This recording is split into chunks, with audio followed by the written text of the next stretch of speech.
कोसेम लोबा 2026 की higher secondary examination की लाउथोखरे लाउथोखरबदा मैथ्स की टॉपर तागरब सिंगी मनुंगदा लाइस्रम सदना मासे यावे अखोइना कुइरे मा कांटेक्ट तौनब होनबसे दुबो कांटेक्ट सि फंगदबदुना थेगसु थेगना जे याम वाना होनबदगी कांटेक्ट लौनबदगी मा सुवांतंग मागी अवा नुंगाई मा कमाइन तौरगा होनगिबा हाइबना चिंगबा मयामदो मयामदो शेयर तौनबगी तंजादो पुन्ना लौमिनसी हौजिक सदना अहानबदा नंगी बायोडाटा से मुतंग मयामदो तंग हाइबियो ꯑꯩꯒꯤ ꯃꯤꯡ ꯂꯥꯏꯁ꯭ꯔꯝ ꯁꯗꯅꯥ ꯑꯗꯩꯗꯤ ꯑꯩꯒꯤ ꯕꯕꯥꯅ ꯂꯥꯏꯁ꯭ꯔꯝ ꯈꯝꯕꯁꯤꯡ ꯃꯃꯥꯅ ꯂꯥꯏꯁ꯭ꯔꯝ ꯑꯣꯡꯕꯤ ꯏꯟꯗꯤꯕꯂꯥ ꯗꯦꯕꯤ ꯑꯩꯒꯤ ꯏꯆꯤꯟ ꯏꯅꯥꯎꯁꯦ ꯃꯔꯤꯅꯤ ꯑꯗꯨꯒ ꯑꯩꯅ ꯑꯍꯟ ꯑꯣꯏꯒꯗꯣꯏꯅꯤ ꯑꯗꯣ ꯁꯗꯅꯥ ꯁꯦ ꯀ꯭ꯂꯥꯁ 12 ꯀꯤ ꯔꯦꯀꯣꯔꯗ ꯄꯨꯗꯤ ꯅꯪꯒꯤ ꯄꯣꯖꯤꯁꯟ ꯖꯣ ꯌꯥꯎꯕ꯭ꯔꯥ ꯀꯌꯥ ꯁꯨꯕ ꯄꯣꯖꯤꯁꯟ ꯅꯪꯒꯤꯗꯣ 11 ꯗ ꯌꯥꯎꯏ 11 ꯁꯨꯕ ꯄꯣꯖꯤꯁꯟ ꯇꯥꯔꯦ ꯑꯗꯨꯒ मैथ्स की टॉपर तारे अतई सब्जेक्ट टॉपर ताबदी यावब्रा मैथ्स खतनेबको अदो क्लास 10 की रेकॉर्ड ती कमाइन लेगी मैथ्स की यदि ग्रेड तदि लेमदो मालेको ग्रेड मैथ्स A1 फंगी A1 अदि फिक्स मार्क ती खंगद्रबनेना ग्रेड तदमाइना 90 अबव अदमाइना दम लेग्रेबको अदो मैथ्स की रेकॉर्ड सो दुम क्लास 10 दगी सो दुम फजै हाइतारे हजिक सो दुम टॉपर तारे नि फजै नेको अदो सदना से मैथ्स से दुम हानदगी हाइनरगा लापो ओइब्रा नत्रगा खंगौदना क्लास हायर क्लास वांगा कांदगी हाइनरखिबो ओइब्रा अंगांग ओरिङाइदगी सुम हाइरखिब्रा कैगुंबा मरक्तगी हाइनरक्पा ओइरगना कना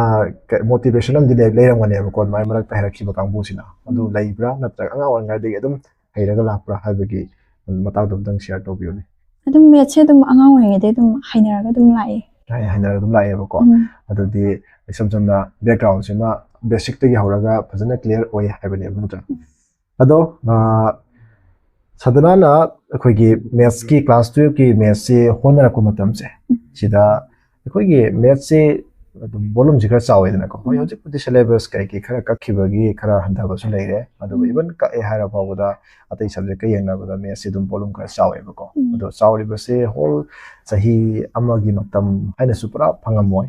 क्लास 11 लोरगा 12 के मुक लापसिदा सही अमदि कछु फारमोय को अदा कमाइना खोगी स्टडी मतंग से मैथ्स की अति सब्जेक्ट सिगा मैथ्स सिगा टॉपर तारा इबनेना टॉपर तारा पाइरिजे अब तो सोरोय दुइने को सी सोइदना बहना बदा खोइदा पाबम दि दका ओइदना सी कमाइ तरोगा पाराखिगे टाइम टेबल सिंदोखिब्रा लेदना को अति सब्जेक्ट सिगा मागा एफर्ट पीबगी चांग से खेनागिब्रा मैथ्स ना हेना एफर्ट पीगिब्रा कमाइन तौगे अदुतंग शेयर तौबिदन टाइम टेबल हाइतारे को लाइक पाबगी मो मतो कमाइना अदुगा कयारक राउंड से कयारक हनबा ngamgi gi हाइबना चिंगबा इन डिटेल्स तो मुतंग मयामनसु खंगजहुनबा शेयर तंग तौबियो दुम मैथ्स की जे वॉल्यूम जे चावनिना अखोगी इंटीग्रल कैलकुलस के पोर्शन जी दि खतंग वाना थोइको अदुगा प्रोबेबिलिटी की लास्ट चैप्टर सिंगा सिकि हर वाई अदुगा अतैदि थोइना अखोगी टफ ओइबसे यावदब्रा इन खल्ले अदुगा पोर्शन से चावनिना अदैदि मैथ्स खतनते पादुइसिजु को हाइदि फिजिक्स यावरि केमिस्ट्री यावनिना मागी नोमगी दुम हाइदि मा ngakta फोकस पिबे यादबनिना अतै पारि तुजा नोमगी दुम पुंखाय म पुंगमा सि काइथोगा दुम पाबा देन अयामना दुम सेल्फ स्टडी जिना हेना फोकस तवेबा हाइदि मी कोचिंग कै याम सतन खोतन बाय मैथ्स सिदि तौगिद्रेबा अदुना खुगी सेल्फ स्टडी हेना तौबा देन खरा हेना टफ ओइबा टॉपिक सिंग जितना हेना फोकस पिबा देन खुगी नोट कुम मसा मसा हाइदि फॉर्मुला कै कुम से हेना खुगी काउदना बोइना सेमदोकपा सुमाइना तवे अदुगा खुगी पाबसिना टेक्स्ट बुक ता हेना फोकस पिरा कांदा खुगी रेफरेंस बुक अमा हाइदि इसादे हेना कॉन्फिडेंस लेना ना क्वेश्चन खोलपा मतमदा अदमाइना रेफरेंस बुक अमा सिजनर कांदा पागी अदुगा राउंड चटपा हाइजे खुगी एग्जाम मांग बौदा दुम अहुम लक मरी रकुंबदी दुम ओलहौ बंगमे दुगा कोइना तै सब्जेक्ट का जो बैलेंस अमा सतब यादबनिना ना मौंदे हेना फोकस पिबा हाइबदुमदि तौरे अदुगा दुम कोइ फिजिक्स केमिस्ट्री मैथमेटिक्स सिजे दुम कोइ सांग मानना दुम होनरे हाइता होनरे एबा ओके अदो नंदा सुम प्रिपरेशन तौरपदा कोइ प्रीवियस ईयर की मतंग क्वेश्चन कलेक्शन तौबसे उसी काने इन खनब्रा नत्रगा कमाइना नंगना एग्जाम थारकपदुका प्रीवियस ईयर नेनगी बति यावब्रा प्रीवियस ईयर क्वेश्चन जे दुम सही तरा मुगी सांग जे दुम क्वेश्चन जे नै नैबा कालागी ब्रा adum kanai haidi question hangai ba question dong hana hanjalakani haibe wana taba adi question gi hangi bagi level magi style adu khoi hana sigum sumaina question hangi hai tar gadi hana khoi na prepare to butu su hena magi strategy do lai thok pe hele ba adi question do amta khangda bida exam thadoi ni hai chat padudi risk yang wang hai tar dudi nang su ji pan bata su hai gre coaching ju satti na ko self study ne am bata de school adudi school na yam ba school gi talak ko na dum enough oi bagi mong dum hai ba dong tawi oi gi bra school na talak pasina oi gi bra tra isana dum school gi adu da yeng da isana sum hostel gi bra kamai taw ke coaching ju yaw de hai ni da aise coaching je 20 days mukti yaw me ba maths ki ada aise matam je atei phangna gi tabade ki coaching je to khi bane ba ana school gi oja jingna ta ku duna adai di oja jingna ju dum he na haidi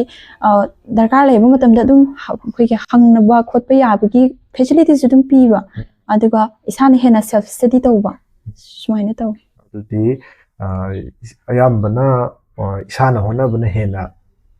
role si leire je oja gi role si hoi yaw di yawi oja gi yaw dana ya adubo isana hona bana hele haibagi point am di yawre ko nang hairi sida okay adu de nana hoje ki exam thaba kan se exam thaba se exam during exam hai tare ko te subject ti physics science su 3 hours oiraga 70 marks ni adu baina le adu anka sidi nga sai gi 3 hours still oiraga 100 mark adum oidana ko sida nang ba nang da bagi matang adi koigi recheck ka to boiro si exam nung gi oiba kari difficulty oiba kya thengna bu kai yawgi ke nangi exam thaba na metu da hai ta yang ka gi ona exam je ai je hana khoi ki pre council to bu matam da me se nang ba khar wagi ba ajina adudagi ai je khoi time set tar kan haidi 3 mark pi budana minute suksang ba haibudo 5 marks pi budana sigi minute se sibuk sang tar gati matam ko nei haibudo sana hana sindo eba adu aduda adugi speed to the hot pangam na bo hot nei ba adu exam no misida ise 3 hours sida question paper loi ko matam da 2 hours 30 minutes de loi bangam nei ba aduga remaining 30 minutes na ai question kai kai holi budo check to bo hot pada sange aduna matam nang da badi tawgidre aduga koina sum hangba ko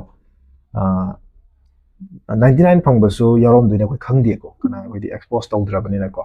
adu mokoi so adum haiba chingduini haiti habi ya 90 plus pai bai hairam duine ko adu 100 phangak pai je samsam ka nga yaudre habane adu exam loraga tholak matam dasu adum 99 phangiba ma su khalam duini ai loi chumame na 98 phangiba ma su khalam duini adu sadana so adumaina ai loi chumame habi confident am da tholam duine ko adu exam haidok tingai mamang sida 100 phangakani haibagi thajabase adi loida chumamani haibudu di lejaramani na ko chumba khudimol 100 phangde da sa soibala ka pokhot pakhara yabu su yaidana ko ado confidence kyam wang leigi haidok chingai dam anaga expect to oyakani haibagi aise hana di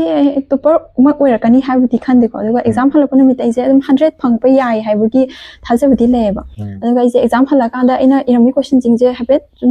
yumda mu recheck tawbido adu taw matam de almost chumbadi male adu itar ga ju 100 mak haibudi soiba je tamngam dabani na adu bauti khan de ko ado as a maths ki topper amoina ayamba satra singje sum subject se laiba laina khandok poduna lai haiduni adu ayambana de sum thengna buda angka si yam sonba yam moida lu bodongna yam khanei ba ko sida nanga SMS topper tarak pamoina sonba satra sing haitare ko weak maths ta yam weak oijaba sing sida nanga kari advice haitare ko moida pining ba leige maths se khoi hotpa matam da concept khangna hotpa adu simpha pura ko hotpa je dum imanabi se kai da thengna ba yawe ba adu maina tor targati khoi me se haibada dum waiba luna thokpadang tawi adana holapa matam da concept clear oiba then kharaju dum khoi masana confidence lei jabo khotpa mida chumba holi hai targa ju chumna khotpa mala kan da ekta soigan baje dum yaweba aduna te bida confidence leina then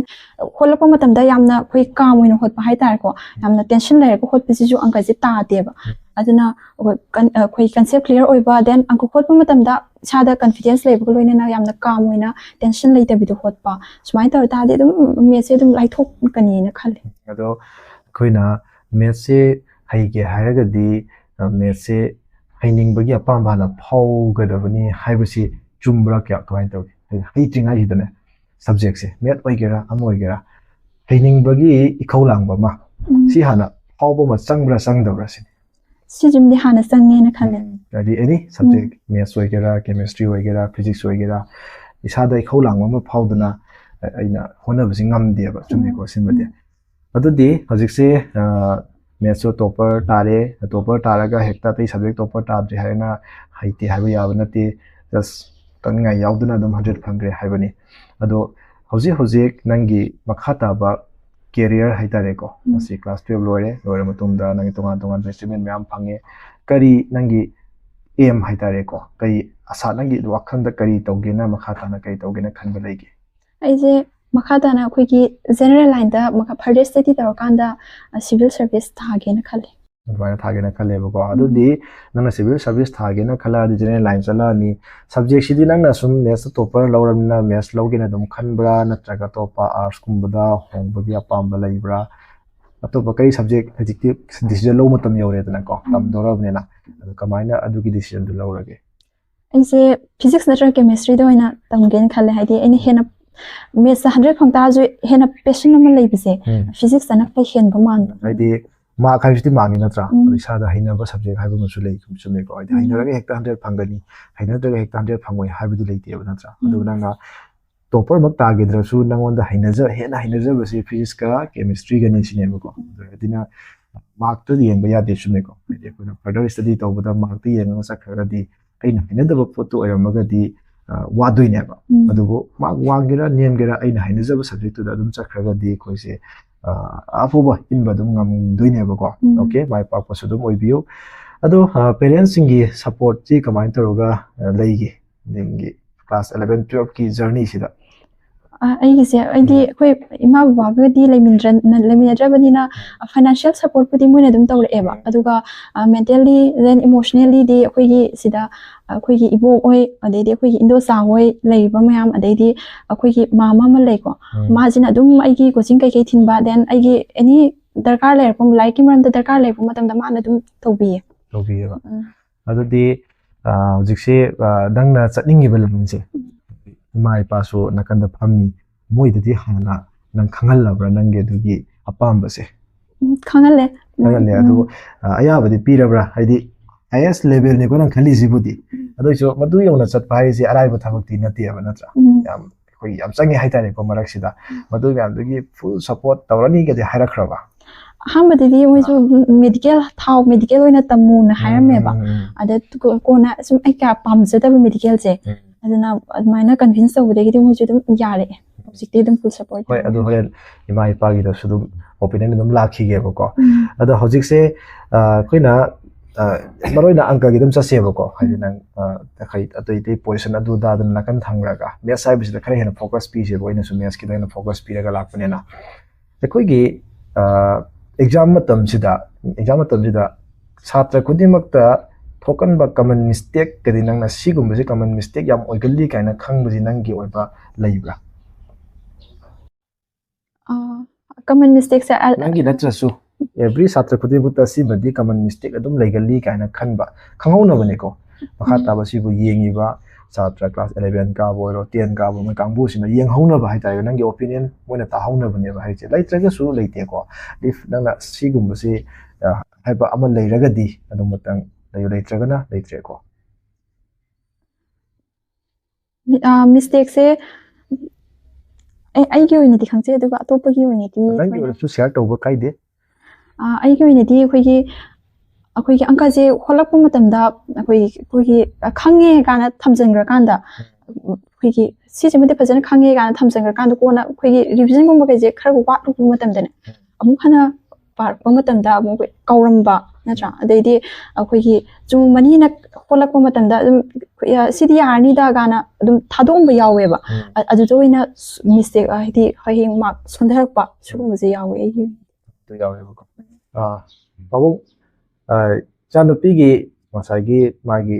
ꯂꯥꯏꯔꯤꯛ ꯇꯝꯕꯒꯤ ꯖꯔꯅꯤꯁꯤꯗ ꯄꯥꯕꯨꯡ ꯈꯣꯏꯅ ꯐꯥꯏꯅꯥꯟꯁꯤꯌꯦꯜꯂꯤꯗꯤ ꯌꯥꯝ ꯐꯨꯜ support ꯇꯧꯕꯤꯌꯦ ꯍꯥꯏꯕ ꯑꯃꯁꯨ ꯌꯥꯎꯈ꯭ꯔꯦ ꯃꯗꯨꯒꯤ ꯐꯥꯏꯅꯥꯟꯁꯤꯌꯦꯜꯂꯤ ꯁꯄꯣꯔꯠ ꯇꯧꯕꯗ ꯀꯔꯤ ꯑꯋꯥ ꯑꯅꯥ ꯊꯦꯡꯅꯈꯤ ꯑꯗꯨꯒꯤ ꯃꯇꯨꯡꯗ ꯏꯆꯥꯅꯨꯄꯤꯅ ꯄꯥꯝꯃꯤꯕ ꯃꯥꯒꯤ ꯂꯥꯏꯟꯗꯨꯒ ꯄꯥꯕꯨꯡ ꯈꯣꯏꯅ ꯈꯜꯂꯝꯃꯤꯗꯨꯒꯁꯨ ꯍꯥꯟꯅꯗꯤ ꯈꯤꯇꯪ ꯆꯥꯟꯅꯗꯕ ꯈꯔꯗꯤ ꯌꯥꯎꯔꯦꯀꯣ ꯍꯧꯖꯤꯛꯄꯨꯗꯤ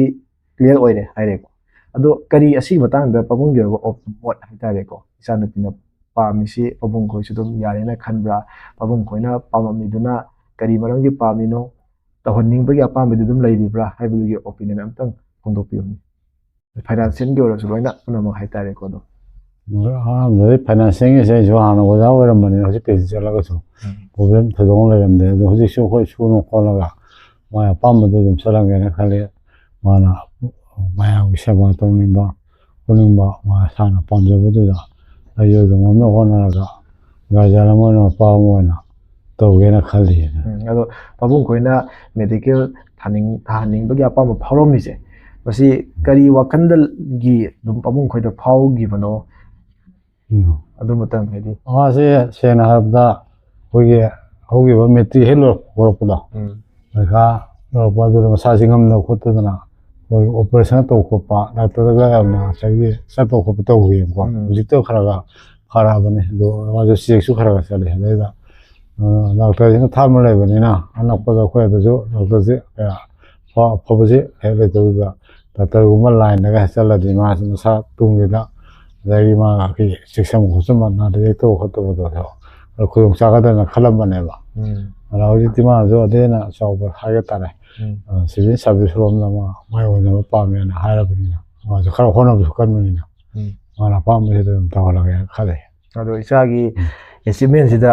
ꯑꯆꯧꯕ ꯑꯦꯆꯤꯞꯃꯦꯟ ꯃꯈꯜ ꯑꯃꯅꯤꯅ 11 ꯄꯣꯖꯤꯁꯟ ꯇꯥꯔꯤꯅꯤ ꯃꯦꯠꯁꯇ ꯇꯣꯞꯄꯔ ꯂꯧꯔꯤꯅꯤ ꯁꯤꯗ ꯄꯥꯕꯨꯡ ꯀꯔꯤ ꯋꯥꯈꯜ ꯅꯨꯡꯉꯥꯏꯕ ꯐꯥꯎꯏ ꯑꯦꯁ ꯑꯦ ꯄꯦꯔꯦꯟ ꯑꯣꯏꯅ ꯏꯆꯥꯅ ꯁꯨꯃꯥꯏꯅ ꯑꯦꯆꯤꯞꯃꯦꯟ ꯑꯃ ꯐꯪꯉꯛꯄꯁꯦ ꯃꯈꯥ ꯇꯥꯕꯁꯨ ꯃꯌꯥꯝ ꯐꯪꯉꯛꯀꯗꯧꯗꯤ ꯂꯩꯔꯤꯀꯣ ꯑꯗꯣ ꯍꯧꯖꯤꯛ ꯐꯥꯎꯕꯒꯤ ꯁꯨꯃꯥꯏꯅ ꯁꯤꯒꯨꯝꯕ ꯑꯦꯆꯤꯞꯃꯦꯟ ꯐꯪꯕꯁꯤꯗ ꯀꯔꯤ ꯅꯨꯡꯉꯥꯏꯕ ꯅꯨꯡꯉꯥꯏꯇꯕ ꯑꯋꯥ ꯑꯅꯥ ꯂꯩꯗꯅꯀꯣ ꯋꯥꯈꯜ ꯑꯝꯇꯪ ꯐꯣꯡꯗꯣꯛꯄꯤꯌꯨꯅ ꯀꯔꯤ ꯋꯥꯈꯜ ꯐꯥꯎꯒꯦ ꯑꯗꯣ ꯁꯤꯗꯤ ꯉꯁꯥꯏꯒꯤ ꯃꯥꯅ ꯉꯁꯥꯏꯒꯤ ꯄꯣꯖꯤꯁꯟꯗꯨ ꯌꯥꯎꯔꯕꯅꯤꯅ ꯑꯩꯉꯣꯟꯗꯁꯨ ꯌꯥꯝꯅ ꯅꯨꯡꯉꯥꯏꯕ ꯑꯃ ꯐꯥꯎꯋꯦ ꯍꯥꯏꯇꯥꯔꯦ ꯃꯥꯅ ꯍꯣꯠꯅꯖꯕꯗꯨꯒ ꯈ꯭ꯋꯥꯏ ꯐꯥꯁꯃꯛ ꯌꯥꯝꯅ ꯋꯥꯡꯅ ꯂꯥꯛꯇ꯭ꯔꯁꯨ ꯃꯥꯅ ꯄꯣꯖꯤꯁꯟꯃꯛ ꯌꯥꯎꯔꯛꯄꯁꯤꯗ ꯑꯩꯉꯣꯟꯗꯁꯨ ꯌꯥꯝꯅ ꯅꯨꯡꯉꯥꯏꯖꯕ ꯑꯃꯁꯨ ꯐꯥꯎꯋꯦ ꯏꯃꯥꯒꯤꯁꯨ ꯑꯇꯩ ꯃꯌꯥꯝ ꯍꯪꯉꯔꯣꯏꯒꯦ ꯏꯆꯥꯒꯤ ꯑꯁꯤꯒꯤ ꯑꯦꯆꯤꯞꯃꯦꯟ ꯐꯪꯕꯁꯦ ꯁꯤꯗ ꯀꯔꯤ ꯋꯥꯈꯜ ꯐꯥꯎꯕꯤꯒꯦ ꯑꯩꯁꯨ ꯑꯗꯨꯝ ꯅꯨꯡꯉꯥꯏꯔꯦ ꯍꯥꯏꯗꯤ ꯑꯁꯤꯃꯨꯛ ꯅꯨꯡꯉꯥꯏꯕꯁꯤ ꯌꯥꯎꯗ꯭ꯔꯤꯕ꯭ꯔꯥ ꯃꯃꯥꯡꯗ ꯑꯃꯨꯛꯇ ꯌꯥꯎꯔꯤꯗ꯭ꯔꯥ ꯑꯁꯤꯅ ꯑꯍꯥꯟꯕ ꯑꯣꯏꯔꯤꯖꯥꯠꯂꯥ ꯑꯗꯨꯃꯥꯏꯅ ꯍꯥꯏꯇꯥꯔꯦꯅꯦ ꯍꯥꯏꯗꯤ ꯏꯁꯝ ꯁꯝꯅ ꯏꯆꯥꯒꯤ ꯍꯟꯗꯛꯀꯤ ꯑꯦꯆꯤꯞꯃꯦꯟ ꯐꯪꯉꯛꯄꯁꯤꯗ ꯅꯨꯡꯉꯥꯏꯕꯁꯤꯅ ꯄꯨꯟꯁꯤꯒꯤ ꯑꯍꯥꯟꯕ ꯅꯨꯡꯉꯥꯏꯕꯅꯤ ꯀꯥꯏꯅ ꯍꯥꯏꯗꯣꯏꯔꯥ ꯍꯣꯏ ꯌꯥꯎꯕꯨꯗꯤ ꯌꯥꯎꯈ꯭ꯔꯦ ꯅꯨꯡꯉꯥꯏꯕꯨꯗꯤ ꯌꯥꯎꯔꯁꯨ ꯌꯥꯝ ꯑꯩꯈꯣꯏꯒꯤ ꯊꯃꯣꯏ ꯌꯧꯅ ꯅꯨꯡꯉꯥꯏꯕ ꯍꯥꯏꯕꯗꯨ ꯑꯁꯤꯅ ꯑꯍꯥꯟꯕ ꯑꯣꯏꯗꯣꯏꯔꯥ ꯑꯗꯣ ꯁꯤꯗꯩꯅ ꯅꯨꯡꯉꯥꯏꯒꯗꯕ ꯃꯤꯀꯨꯞ ꯑꯃ ꯂꯩꯔꯛꯈꯤꯅꯤ ꯍꯥꯏꯕꯒꯤ ꯊꯥꯖꯕꯗꯤ ꯂꯩꯕ꯭ꯔꯥ ꯑꯗꯨꯗꯤ ꯏꯁꯣꯔꯒꯤ ꯅꯣꯡꯗꯝ ꯇꯥꯔꯦ ꯏꯁꯥꯅ ꯍꯥꯏ ꯈꯟꯖꯔꯤꯕ ꯑꯩꯈꯣꯏꯒꯤ UPSCꯒꯤ ꯑꯦꯛꯖꯥꯝꯁꯤꯅꯒ ꯍꯌꯦꯡꯋꯥꯏ ꯑꯥꯐꯇꯔ ꯁꯝ 5-6 ꯏꯌꯔ ꯍꯥꯏꯇꯥꯔꯦꯀꯣ ꯑꯗꯣ ꯐꯥꯎꯔꯛꯑꯒꯗꯤ ꯃꯗꯨꯅ ꯍꯦꯟꯅ ꯅꯨꯡꯉꯥꯏꯗꯣꯏꯅꯤꯀꯣ ꯑꯗꯨ ꯑꯣꯏꯇꯥꯔꯒꯗꯤ ꯃꯗꯨꯒꯤ ꯅꯨꯡꯉꯥꯏꯕꯗꯣ ꯑꯃꯨꯛ ꯁꯗꯅꯥꯅ ꯑꯃꯨꯛ ꯐꯪꯍꯟꯕ ꯇꯥꯔꯦ ꯍꯥꯏꯗꯤ ꯐꯪꯍꯜꯂꯦꯀꯣ ꯍꯟꯗꯛꯁꯨ ꯐꯪꯍꯜꯂꯦ ꯀ꯭ꯂꯥꯁ 12ꯀꯤꯗꯁꯨ ꯏꯃꯥ ꯏꯄꯥ ꯍꯔꯥꯎꯍꯜꯂꯦ ꯑꯗꯨꯃꯥꯏꯅ ꯃꯈꯥ ꯇꯥꯕ ꯑꯆꯧꯕ ꯑꯦꯆꯤꯞꯃꯦꯟ ꯑꯃ ꯈꯜꯂꯤꯕꯅꯤꯅ ꯑꯦꯆꯤꯞꯃꯦꯟꯗꯨꯁꯨ ꯐꯪꯅꯕ ꯃꯃꯥ ꯑꯩꯈꯣꯏ ꯕꯕꯥ ꯑꯩꯈꯣꯏꯅꯁꯨ ꯀꯟꯅ ꯍꯣꯠꯅꯕꯤꯅꯤ ꯍꯥꯏꯔꯦ ꯑꯉꯝꯕ ꯊꯥꯛꯇ ꯍꯥꯏꯇꯥꯔꯦꯀꯣ ꯐꯥꯏꯅꯥꯟꯁꯤꯌꯦꯜꯂꯤ ꯑꯣꯔ ꯑꯦꯅꯤꯊꯤꯡ ꯍꯣꯠꯅꯕꯤꯅꯤ ꯍꯥꯏꯔꯦ ꯅꯪꯅꯁꯨ ꯀꯟꯅ ꯍꯣꯠꯅꯔꯒ ꯍꯧꯖꯤꯛ ꯍꯔꯥꯎꯔꯤꯁꯦ ꯁꯤꯗꯒꯤ ꯍꯦꯟꯅ ꯍꯔꯥꯎꯕ ꯃꯤꯀꯨꯞ ꯑꯃ ꯐꯪꯍꯟꯅꯕ ꯍꯣꯠꯅꯕꯗ ꯁꯗꯅꯥꯒꯤ ꯔꯣꯜ ꯌꯥꯝꯅ ꯆꯥꯎꯅ ꯂꯩ ꯍꯥꯏꯕꯁꯤꯃꯗꯤ ꯌꯥꯔꯦꯀꯣ ꯑꯗꯨꯗꯤ ꯉꯁꯤꯒꯤ ꯁꯗꯅꯥ ꯑꯩꯈꯣꯏ ꯃꯦꯠꯁ ꯇꯣꯞꯄꯔ ꯇꯥꯈ꯭ꯔꯕ ꯑꯗꯨꯒ ꯄꯣꯖꯤꯁꯟꯗꯅ 11 ꯁꯨꯕ ꯄꯣꯖꯤꯁꯟ ꯇꯥꯈ꯭ꯔꯕ ꯁꯗꯅꯥꯕꯨ ꯎꯅꯕꯒꯤ ꯇꯥꯟꯖꯥꯗꯨ ꯂꯣꯏꯁꯤꯟꯕꯒꯤ ꯃꯤꯀꯨꯞꯇꯨ ꯂꯧꯖꯔꯛꯀꯦ ꯑꯗꯣ ꯃꯌꯥꯝꯅꯁꯨ ꯁꯗꯅꯥꯅ ꯄꯥꯝꯂꯤꯕ ꯑꯩꯈꯣꯏꯒꯤ ꯂꯥꯏꯟꯁꯦ ꯃꯁꯤ ꯐꯪꯅꯕ ꯍꯣꯠꯅꯕꯗ ꯃꯌꯥꯝꯒꯤ ꯁꯥꯏꯠꯇꯒꯤꯁꯨ ꯋꯤꯁ ꯑꯗꯨꯝ ꯄꯤꯕꯤꯔꯝꯃꯨ ꯍꯥꯏꯕꯁꯤ ꯍꯥꯏꯔꯒ ꯉꯁꯤꯒꯤ ꯁꯗꯅꯥ ꯎꯅꯕꯒꯤ ꯄ꯭ꯔꯣꯒ꯭ꯔꯥꯝꯁꯤ ꯃꯇꯥꯡꯁꯤ ꯂꯣꯏꯁꯤꯟꯖꯔꯒꯦ ꯄꯨꯝꯅꯃꯛꯄꯨ ꯊꯥꯒꯠꯆꯔꯤ ꯊꯦꯡꯛ ꯌꯨ